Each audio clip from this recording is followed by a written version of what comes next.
Yoas berumur 7 tahun pada waktu ia menjadi raja, dan 40 tahun lamanya ia memerintah di Yerusalem. Nama ibunya ialah Zipia dari Bersyeba. Yoas melakukan apa yang benar di mata Tuhan selama hidup Imam Yoyada. Yoyada mengambil 2 orang istri bagi dia. Dari mereka ia mendapat anak laki-laki dan anak perempuan. Kemudian Yoas bermaksud untuk membaharui rumah Tuhan. Ia mengumpulkan para imam dan orang Lewi dan berkata kepada mereka, "Pergilah kamu ke kota-kota Yehuda dan kumpulkanlah uang dari seluruh orang Israel untuk memperbaiki rumah Allahmu setiap tahun. Lakukanlah hal itu dengan segera." Tetapi orang Lewi itu tidak melakukannya dengan segera.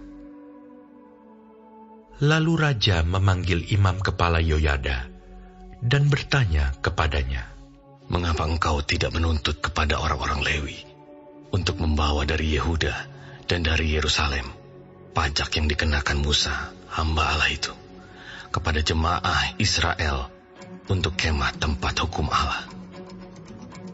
Sebab anak-anak Atalia, perempuan fasik itu, telah membongkar rumah Allah, bahkan memakai barang-barang kudus rumah Tuhan untuk para Baal." Sesudah itu, raja memerintahkan supaya dibuat sebuah peti dan ditempatkan di depan pintu gerbang rumah Tuhan. Lalu menyuruh mengumumkan di Yehuda dan di Yerusalem bahwa orang harus membawa bagi Tuhan pajak yang dikenakan Musa, hamba Allah itu, kepada orang Israel di padang gurun. Maka bersukacitalah semua pemimpin dan seluruh rakyat. Mereka datang membawa pajaknya dan memasukkannya ke dalam peti itu sampai penuh. Setiap kali peti itu dibawa masuk untuk diperiksa oleh orang-orang Lewi atas nama raja, dan apabila mereka melihat bahwa sudah banyak uang di dalamnya, maka datanglah panitera raja dan kuasa usaha imam kepala mengeluarkan isi peti itu. Kemudian mereka mengangkat peti itu, lalu menaruhnya pula di tempatnya. Demikianlah mereka lakukan setiap kali, dan banyaklah uang yang dikumpulkan.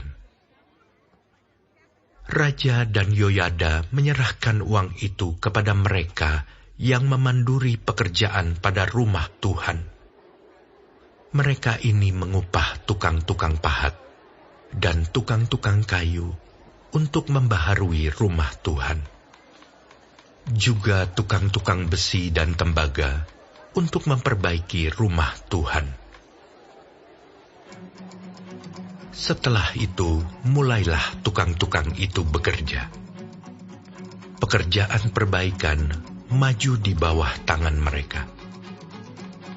Mereka membangun kembali rumah Allah menurut keadaannya semula dan mengokohkannya.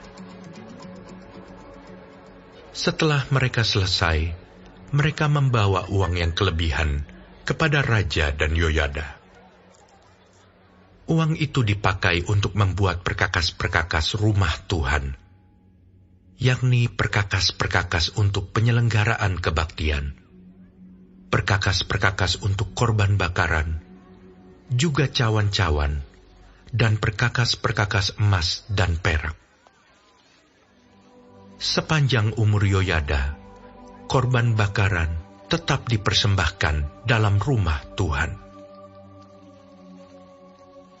Yoyada menjadi tua dan lanjut umur, lalu matilah ia.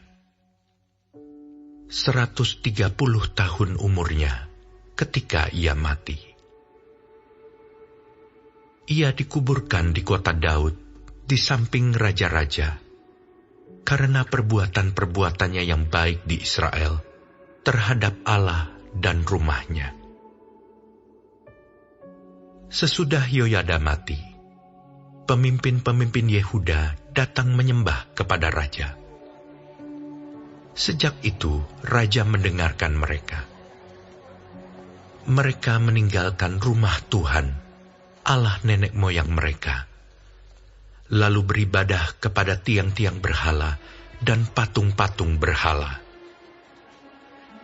Oleh karena kesalahan itu, Yehuda dan Yerusalem tertimpa murka.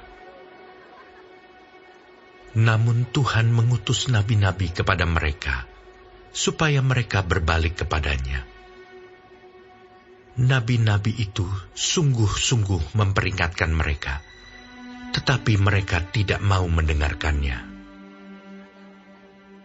Lalu Roh Allah menguasai Zakaria, anak Imam Yoyada.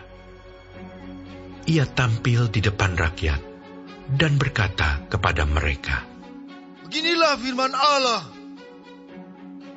Mengapa kamu melanggar perintah-perintah Tuhan, sehingga kamu tidak beruntung? Oleh karena kamu meninggalkan Tuhan, Ia pun meninggalkan kamu." Tetapi mereka mengadakan persepakatan terhadap dia. Dan atas perintah raja, mereka melontari dia dengan batu di pelataran rumah Tuhan. Raja Yoas tidak mengingat kesetiaan yang ditunjukkan Yoyada, ayah Zakaria itu, terhadap dirinya. Ia membunuh anak Yoyada itu, yang pada saat kematiannya berseru, "Semoga Tuhan melihatnya dan menuntut balas." Pada pergantian tahun, tentara Aram maju menyerang Yoas dan masuk ke Yehuda dan Yerusalem.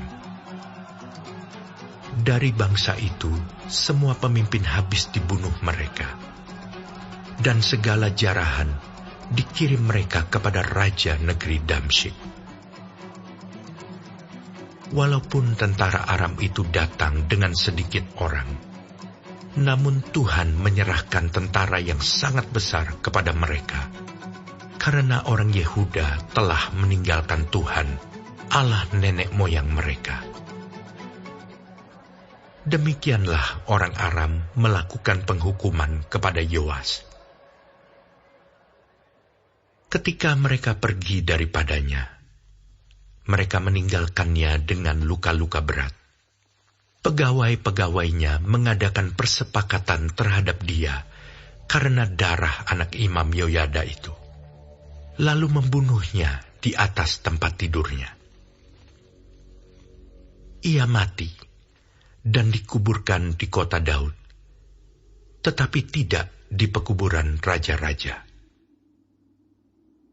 Mereka yang mengadakan persepakatan terhadap dia ialah Zabat, anak Simeat perempuan Amon, dan Yozabat, anak Simrit perempuan Moab.